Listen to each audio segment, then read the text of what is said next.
جمعے کا دن ایک عظیم دن ہے۔ اللہ تعالیٰ نے اس کے ساتھ اسلام کو عظمت دی اور یہ دن مسلمانوں کے لیے خاص کر دیا۔ فرمان الہی ہے ترجمہ: جب جمعے کے دن نماز کے لیے پکارا جائے پس جلدی کرو اللہ کے ذکر کی طرف اور خرید و فروخت چھوڑ دو۔ اس آیت سے معلوم ہوا کہ اللہ تعالیٰ نے جمعے کے وقت دنیاوی شغل حرام قرار دے دیے ہیں اور ہر وہ چیز جو جمعے کے لیے رکاوٹ بنے ممنوع قرار دی گئی ہے۔ حضور اکرم صلی اللہ علیہ وآلہ وسلم کا فرمان ہے کہ اللہ تعالیٰ نے تم پر میرے اس دن اور اس مقام میں جمعے کو فرض قرار دیا ہے، اور ایک روایت میں ہے کہ جو شخص بغیر عذر کے 3 جمعہ کی نماز چھوڑ دیتا ہے اللہ تعالیٰ اس کے دل پر مہر لگا دیتا ہے۔ ایک روایت کے الفاظ یہ ہیں کہ اس نے اسلام کو پس پشت ڈال دیا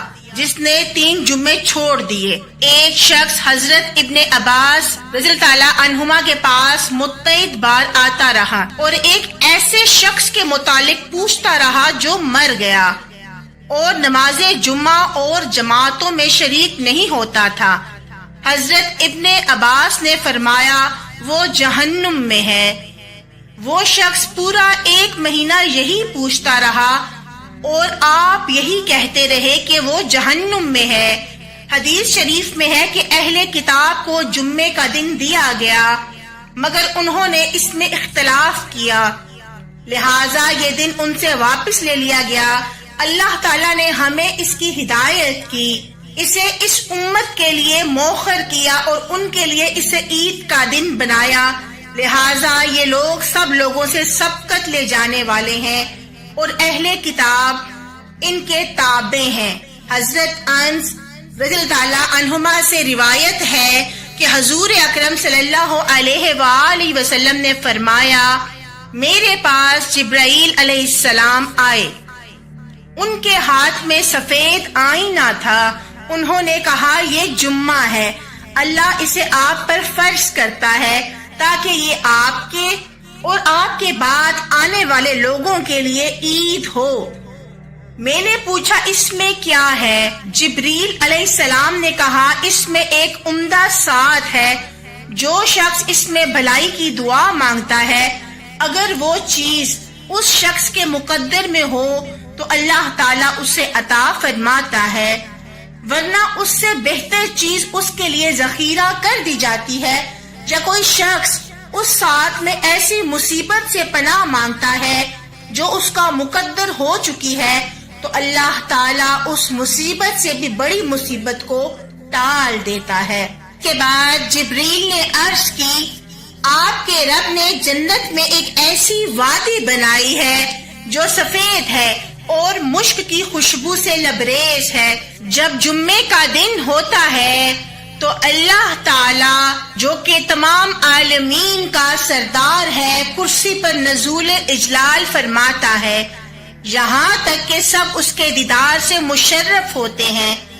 حضور اکرم صلی اللہ علیہ وآلہ وسلم یہ فرماتے ہیں کہ سب سے عمدہ دن جس میں سورج طلوع ہوتا ہے جمعے کا دن ہے۔ اس دن آدم علیہ السلام کی پیدائش ہوئی، اسی دن وہ جنت میں داخل کیے گئے، اسی دن وہ جنت سے زمین کی طرف اتارے گئے، اسی دن ان کی توبہ قبول ہوئی، اسی دن ان کا وصال ہوا، اسی دن قیامت قائم ہوگی اور وہ اللہ کے نزدیک پسندیدہ دن ہے۔ آسمانی فرشتوں میں اس دن کا یہی نام ہے اور یہی جنت میں اللہ تعالیٰ کے دیدار کا دن ہے۔ حدیث شریف میں ہے کہ اللہ تعالیٰ ہر جمعے کے دن جہنم سے آزادی نصیب فرماتا ہے۔ جمعے کے دن 6 لاکھ انسانوں کو جہنم سے آزاد کرتا ہے۔ حضرت انس رضی اللہ تعالیٰ عنہما سے مروی ہے کہ حضور اکرم صلی اللہ علیہ وآلہ وسلم نے فرمایا کہ جب تو نے جمعے کو سالم کر لیا تو گویا تمام دنوں کو سالم کر لیا۔ حضور اکرم صلی اللہ علیہ وآلہ وسلم نے فرمایا کہ جہنم ہر روز زوال سے پہلے بھڑکایا جاتا ہے، یعنی سورج جب عین آسمان کے دل میں ہوتا ہے، لہٰذا اس ساتھ میں نماز مت پڑھو مگر جمعے کے دن یہ قید نہیں ہے، کیونکہ جمعہ سارے کا سارا نماز ہے اور اس دن جہنم نہیں بھڑکایا جاتا ہے۔ حضرت کعب رضی اللہ تعالیٰ عنہما کا فرمان ہے کہ اللہ تعالیٰ نے سب شہروں سے مکہ معظمہ کو فضیلت دی ہے، اور سب مہینوں میں رمضان کو فضیلت عطا کی ہے، اور سب دنوں میں جمعے کو فضیلت دی ہے، اور سب راتوں میں لیلۃ القدر کو فضیلت عطا کی ہے۔ کہا گیا ہے کہ جمعے کے دن حشرات الارض اور پرندے ایک دوسرے سے ملاقات کرتے ہیں اور کہتے ہیں کہ اس نیک دن میں سلام سلام ہو۔